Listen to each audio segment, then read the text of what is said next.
Hey there, I'm Kevin Mendenhall. Today we're going to finish our windows that we've been building. This is part 4. We've already created the glass panels for the windows. We created the frame profile, and we also created the window trim, and we nested that window trim to the window itself. Today we're going to build the header that goes into the window, and we're going to define some parameters so we can turn that on and off, so we can select different headers, and we're also going to get into the symbolic lines of both the header itself and the window, so that it displays the way we want it to in our project. As always, I'd like to remind you to like and subscribe if you get value out of my videos. And with all that, let's get into Revit. We'll build our header and then we'll nest that into our window family. Alright, so within our window family, here's our header, and you can see that there's a hidden line around it. That's our symbolic line, which we'll create later. And we also have this parameter that that is actually a label. And what this does is, if we go over here, select one of our windows, and as you can see, there is a parameter that allows me to turn the header on, and that just came on inside the wall. You can't see it unless you hover over it.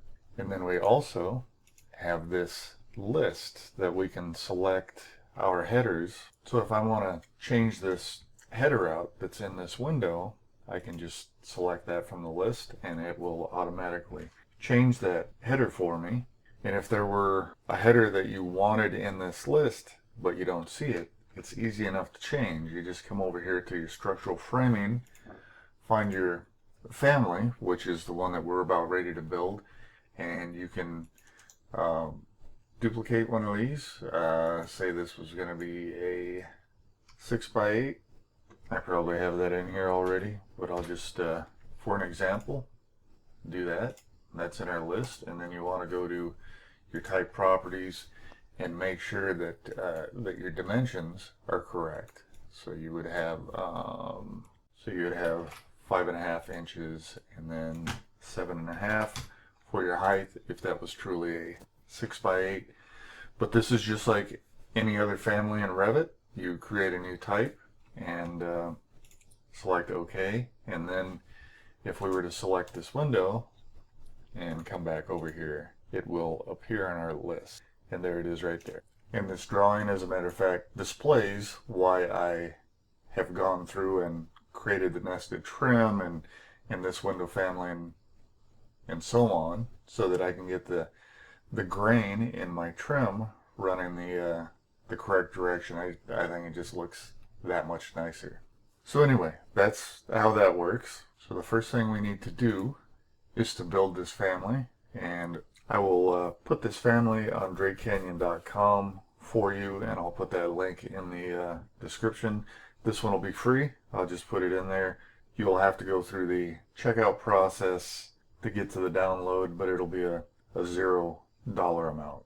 At any rate, this is a super simple family. It's just an extrusion, and if we go to our reference level, here is our header. You can see our symbolic lines that are tied to it. They're hidden lines.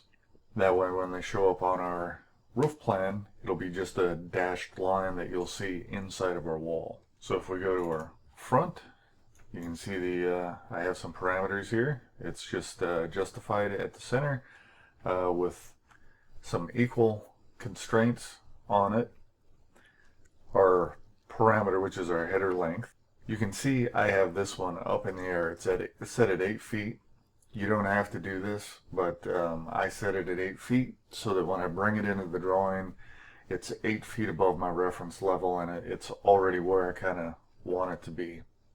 So if we go over to our right side, I have my header depth, and of course these are all type parameters, because as I just showed you in the drawing itself, we want to be able to create types like a 6x8 header, double 2x6, whatever the case may be. I'll just put this parameter in so that I can adjust the height of the header above the finished floor. That's what AFF is, above finished floor. And then my header width, and of course those are equal constraints again. So the family is super simple. So I'm going to build this entire family so that you can see how this goes together. So we're going to go File and New Family. We're going to go to our English Imperial. We're going to select our generic model family template. We're going to begin, as we always do, by setting our reference planes. I'm just going to draw them out there anywhere. For our purposes today, I'm not going to put that above finished floor parameter in. I'm just going to create a standard simple header for us. So we're going to go to Create and Extrusion. We're just going to draw a box. We're going to line and lock that to our reference planes that we just created. And click OK or Finish. And we're going to need another one for our height. So we're going to go RP on the keyboard for reference plane, and that'll be our height. We're going to put a dimension in here. So DI on the keyboard for dimension. And since we're here, we'll go ahead and start on this dimension. We're going to click Create Parameter. Make sure that this is a type. We're going to call this height. And we're going to go back to the front, DI. And we're going to make those equal. We're going to create another dimension for our overall. And you can do this in other views, by the way. These reference planes are these here. So if you had wanted to, you could do exactly what I just did in this view. Do that and do equal. You wouldn't want to do it in both though. If you do it in one, you wouldn't want it in the other. So if I take these away and go to a reference level and go like that, it's the exact same thing. It's just in a different view. So then we're gonna make this parameter our length, and we're also gonna do, remember now that we're looking down at our header, and I'm gonna make those equal, and then so this is going to be our header width. So we'll create another type parameter. We'll call this width. And just realize I told you wrong. So our length parameter, we want to be an instance parameter. So we're going to go up here to our family types. And we're going to find our length. We're going to hit edit down here. We're going to make this an instance and OK. And OK. The reason for that being is this is going to go in a bunch of different windows, and we want that to be able to stretch with each individual window. But what we do want is for our width and height to be types, and that way we can define our 6x8, 6x10, and what have you. So now that we have this done, we can come up here and we can start creating our types. So if we create new type, I'll call this 6x10. Okay, and then we're gonna, our width is gonna be 5.5 inches, which is the nominal width of a dimensional header. Whoops, 5.5. And the height is gonna be 9.5 inches. So for dimensional lumber, your dimensions are usually a 1/2 inch less than the call out size. One more. This one we'll call 6x8. And So that one's going to be 6 by 7.5. That way we have 2 on our list. We're going to click OK.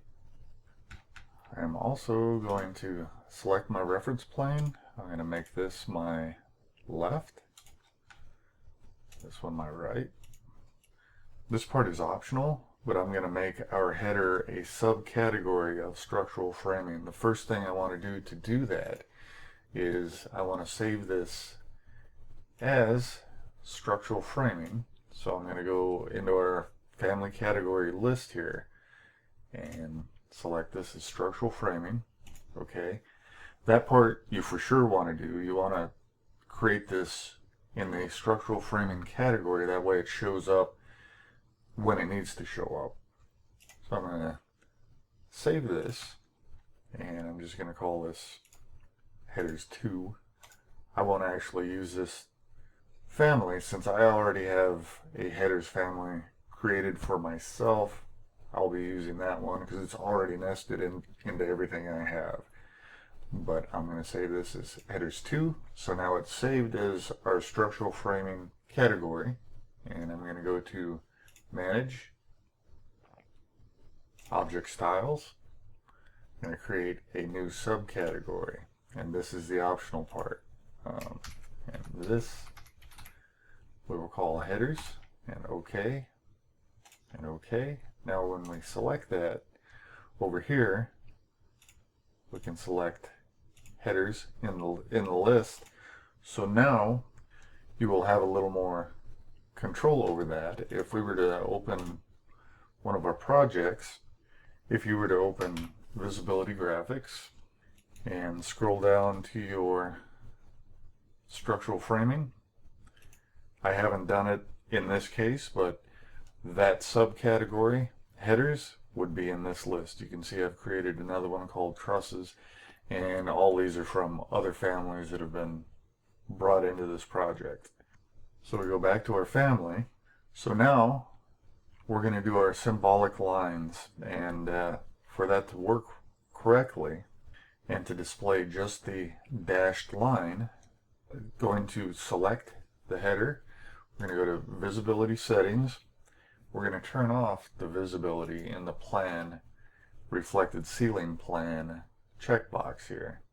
And all that means is that our actual header itself, the geometry is not going to show. We're going to make our symbolic lines show. So now we're going to go to Annotate Symbolic Lines. I'm going to select my rectangle tool and drag that out. And I'm going to select all these lines. To select something that's chained together like this, hover over it, tab, and then left click. That'll select all of them. And you can see we have some predefined line types. I'm going to select Hidden Lines, Projection, and there are our dashed lines. And now I'm going to bind that to our reference planes. So I'm going to hit AL on the keyboard for a line, and I'm just going to align and lock all of those.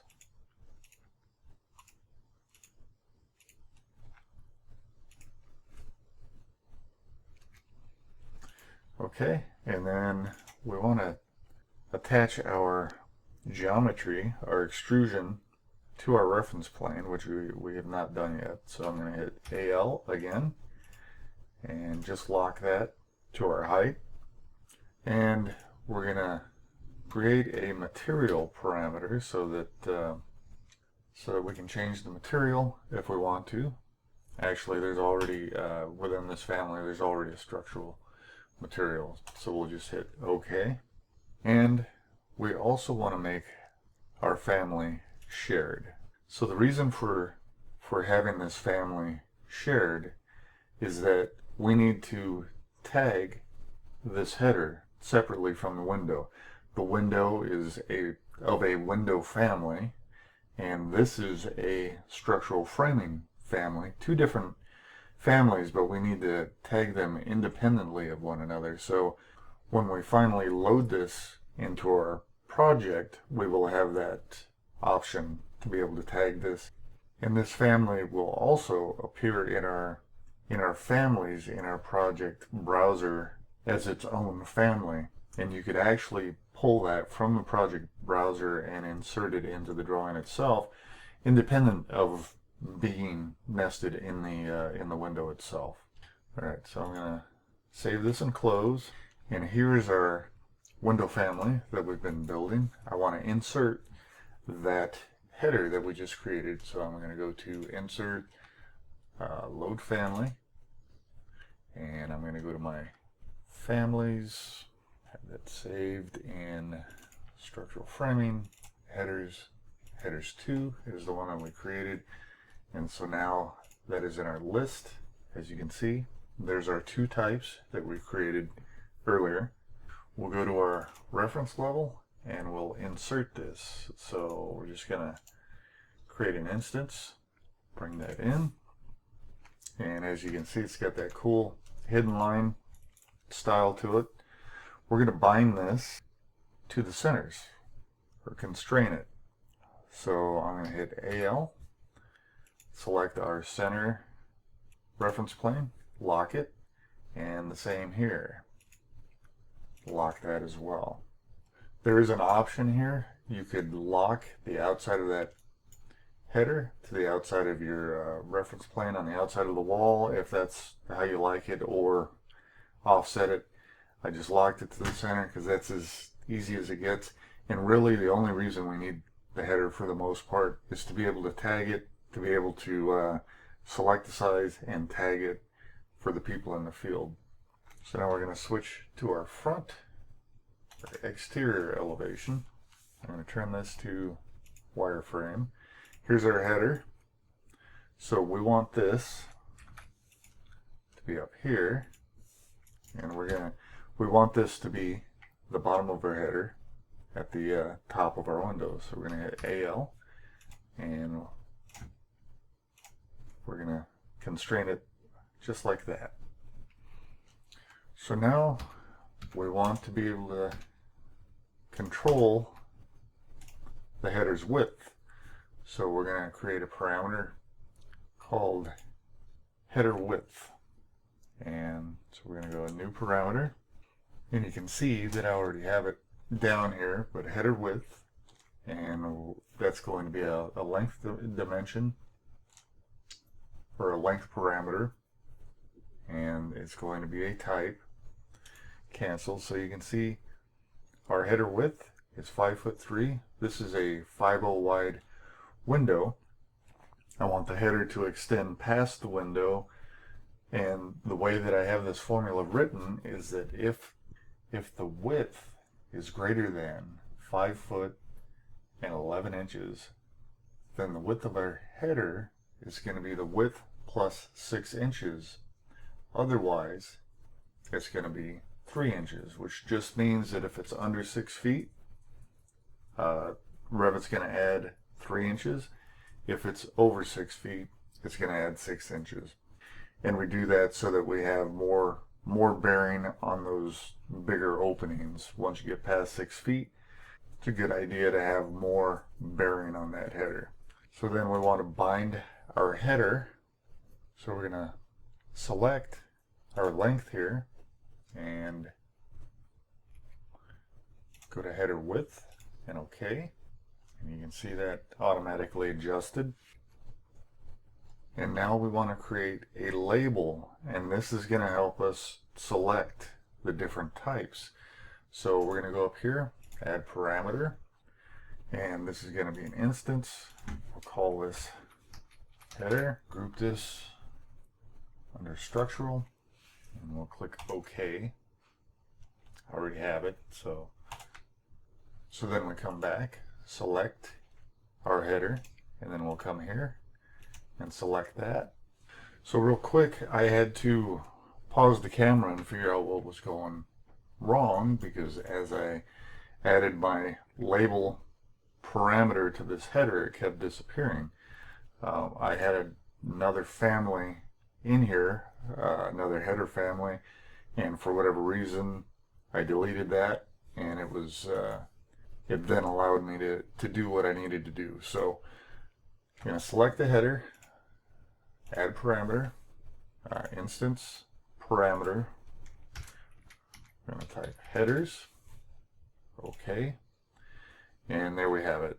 So now this is what will allow us to select that from a drop-down box. And if we put this into a project and then come over here, and you can see our headers right here. Those are the two that we created earlier in our original header family. So then, of course, you've probably noticed that there's a whole bunch of different headers. That's because I have a couple of different structural framing families in here. So those are going to show up. So that's the hard part. And then the other thing that we want to do is, so here is our, we have a header off parameter.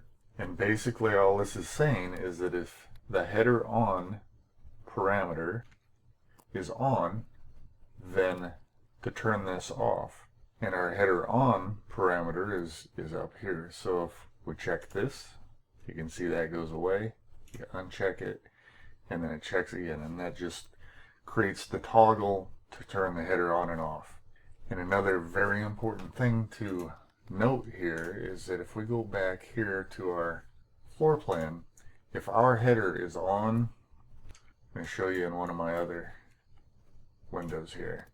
So if our header is on, you can't adjust the window with a dimension like we do a lot of times in Revit, where we'll dimension to it, and then you select your window and it will not let you adjust with that. If you select the window again and turn that header off, we can then adjust that window by the dimension again. But the reason being is that Revit is a little confused because there's two families nested together here. So you get rid of the structural framing header, and then it frees up the family, and you can then adjust it as you need. And one last note about this whole thing is the symbolic lines in our family itself, in the window family. So you can see if I hover, it says lines, symbolic lines. I'm going to hit tab, select all of those, and I unchecked this draw in foreground, because otherwise that's going to show through. If you have a two-story plan, those are going to show through.